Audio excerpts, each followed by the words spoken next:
सबको जय मसीह की। आज का मेरा मनन का विषय है निराशा में भी परमेश्वर की आशा। भजन संहिता 34 अध्याय उसके 18 पद में लिखा है, यहोवा टूटे मन वालों के समीप रहता है और पीसे हुओं का उद्धार करता है। मेरे प्रिय भाइयों और बहनों, आज का संदेश उन लोगों के लिए है जो अंदर से थक चुके हैं, जिनके चेहरे पर मुस्कान है लेकिन दिल में दर्द छिपा है, जो बाहर से मजबूत दिखते हैं लेकिन अंदर से निराशा से लड़ रहे हैं। मेरे प्रिय भाई और बहनों, जीवन में कभी कभी ऐसे समय आते हैं जब हमें लगता है कि सब कुछ खत्म हो गया है। प्रार्थना करने के बाद भी उत्तर नहीं मिलता है, मेहनत करने के बाद भी सफलता नहीं मिलती है और हम सोचने लगते हैं, क्या परमेश्वर मेरी प्रार्थना सुन रहा है? लेकिन आज परमेश्वर का वचन आपको याद दिलाता है, आपकी परिस्थिति चाहे जैसी भी हो, परमेश्वर आपको भूला नहीं है। आज कुछ बातों को हम देखेंगे, तो चलिए आज का मनन शुरू करती हूँ। पहली बात, निराशा का समय अंत नहीं है। कई बार हम अपनी समस्याओं को देखकर हार मान लेते हैं। हमें लगता है कि हमारी सफलता के दरवाजे बंद हो रहे हैं, हमारे जीवन के रास्ते कठिन हो रहे हैं और भविष्य अंधकार में हो रहा है। लेकिन हमें याद रखना चाहिए, जिस परमेश्वर ने अंधकार में प्रकाश बनाया, वह आपके और हमारे जीवन में भी नया रास्ता बना सकता है। यूसुफ के जीवन को जब हम देखते हैं तब हमें बहुत कुछ सीखने को मिलता है। उसे उसके अपने भाइयों ने ही धोखा दिया, उसे गुलाम बनाया और उसे जेल में डाल दिया गया। ऐसा समय था जब वह निराश हो चुका था, लेकिन परमेश्वर उसके साथ था और अंत में परमेश्वर ने उसी यूसुफ को सम्मान और ऊंचाई दी। मेरे प्रियो, आपकी आज की परेशानी आपकी अंतिम कहानी नहीं है। मेरे प्रियो, परमेश्वर आपको निराशा से आशा की ओर ले जाना चाहता है। Praise the Lord. दूसरी बात हम देखेंगे, टूटे हुए मन के पास परमेश्वर होता है। भजन संहिता 34 अध्याय उसके 18 पद में लिखा है कि यहोवा टूटे मन वालों के समीप रहता है। कितना सुंदर वचन है ये। जब लोग हमें छोड़ देते हैं, परमेश्वर हमारे पास रहता है। जब कोई हमारे आंसू को नहीं समझता, तब परमेश्वर हमारे दिल को जानता है। जब हमें लगता है कि हम अकेले हो गए हैं, तब परमेश्वर हमसे कहता है, मैं तेरे साथ में हूं। मेरे प्रियो, आपके आंसू परमेश्वर के लिए अनदेखे नहीं है। आपकी प्रार्थनाएं उसके लिए अनसुनी नहीं है। वो सब कुछ सुनता है और हमारी हर एक परिस्थिति को वो जानता है। वह अपने समय में सब कुछ ठीक करेगा।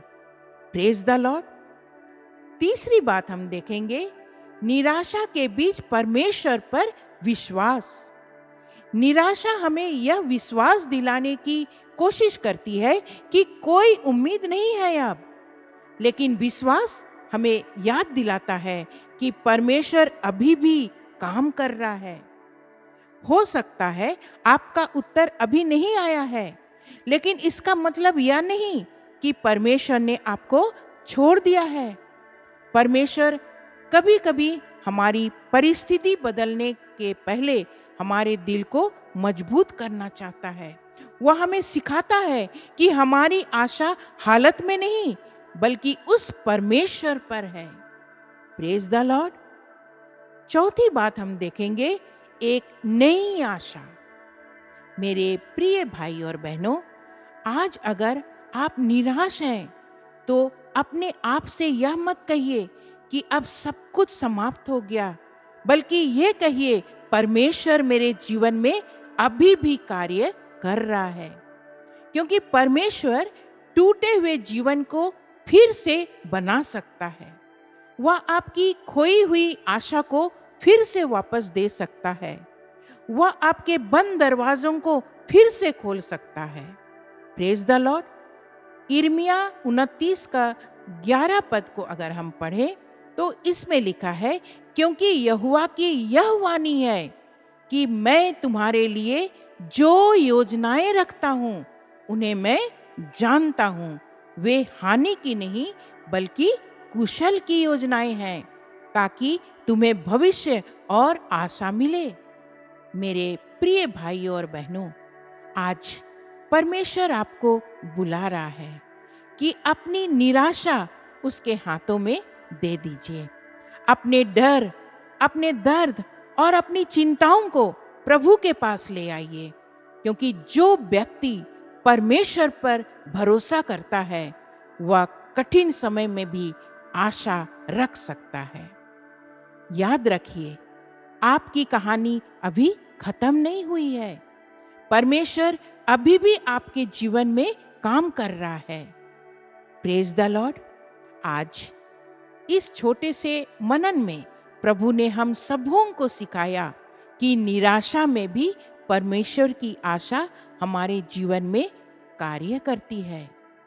आइए, ये समय होगा एक छोटी सी प्रार्थना हम करें।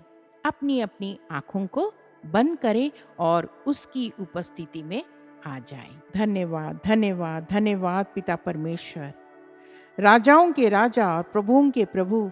मैं धन्यवाद देती हूँ प्रभु आज के सुंदर सा वचन के लिए। प्रभु, निराशा में भी आशा आप हैं प्रभु जी। हम इधर उधर ना देखें, लेकिन प्रभु जब हमारा नजर आपकी ओर लगी रहेगी तो प्रभु आप वो आशा का किरण है जो हमारे निराशा भरी जीवन में भी प्रभु आप एक उम्मीद लेकर हमारे जीवन में आते हैं। हमें बस एक काम करना है, हमें आपके प्रति विश्वास रखना है, आपके ऊपर भरोसा रखना है।